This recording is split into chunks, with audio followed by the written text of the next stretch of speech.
کتابونو یو واقعه ذکر کړې ده، ډېر عجیبه واقعه ده، ډېره د عبرت واقعه ده. الله رب العزت موږ تاسو ته د دین عبرت د حاصلولو توفیق را نصیب کړي. امام ابو حنیفه رحمه الله په گاونډ کې یو نوجوان اوسېده، شراب به اسکل، محفل به شرابو سجاو کړو او اکثر به د یو شعر یو کړی وي، دا مطلب دا و چې زه هغه نوجوانم ډېر صلاحیت والا نوجوانم، خو دې خلکو زما څه قدر ونه کو، زه یې هېر کړم، زه یې پرېښودم. عموما محترم یو خبره دی کې عرض کوم، نوجوانان چې کله د نشي شکار جوړیږي د دې په شاته یو ډېره غټه وجه خامخایي قسم پرسې وجه یا د هغه مونږ سپک وګڼو، خیال یې نه ساتو، د هغه مونږ قدر نه کوو، د هغه مونږ د هغه کم قابلیت دی کم پویه ورسره د هغې مونږ خیال نه ساتو، د هغه جذباتو د احساساتو د نوجوان خیال نه ساتلی شي، اکثر دی په غلطو طرف ته روان شي.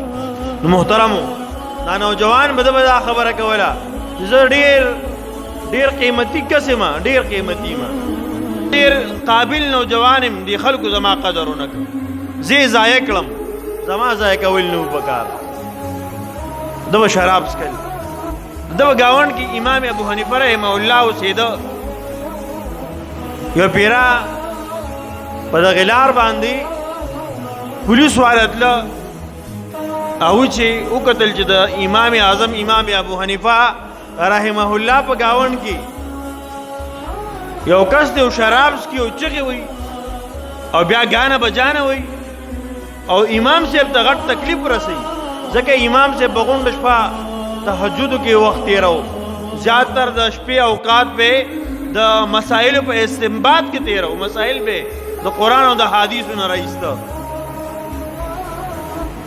نو دغه پولیس والا کس دی د لاسه ونیو او ځان سره یې بوتو تاڼې ته یې بوتو، تاڼې ته یې بوتو. یو شپه دو تېر شو، امام صاحب د شپې چا تپوس وکړو چې صاحبه دا نوجوان هغه چغې نه اورم، دویمه درېیمه شپه د هغه چغې نه اورم، نوکر به شراب څښل، چغې به یې وهلې، ګانې بجانې به یې کولې او اوس نشته، ولې بیمار دی،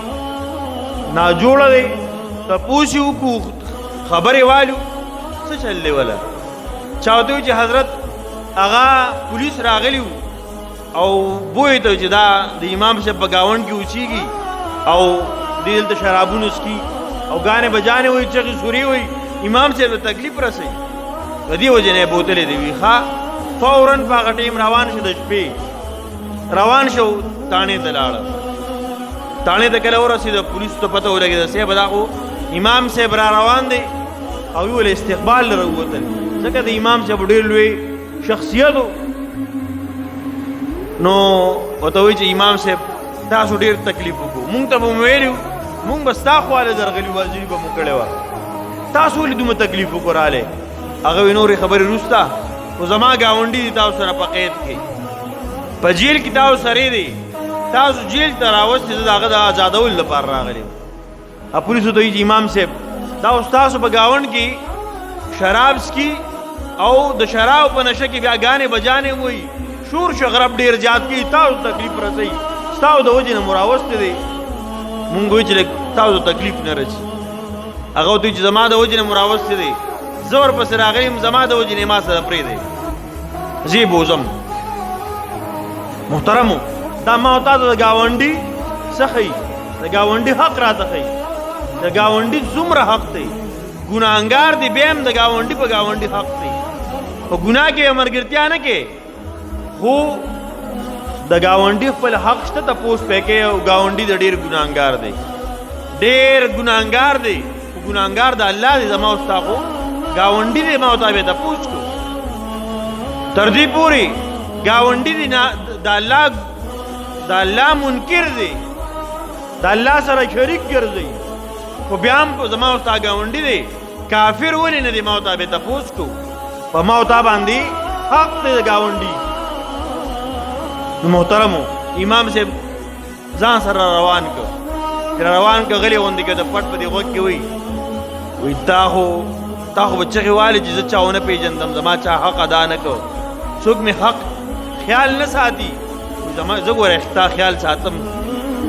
په غوږ کې د پټ وایي زه ګوره ستا خیال ساتم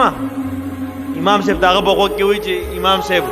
اوسه پورې مې د الله نافرماني کړې ده اوسه پورې مې شراب څکل زما قسم دې د نن نه پس به زه شراب نه څکم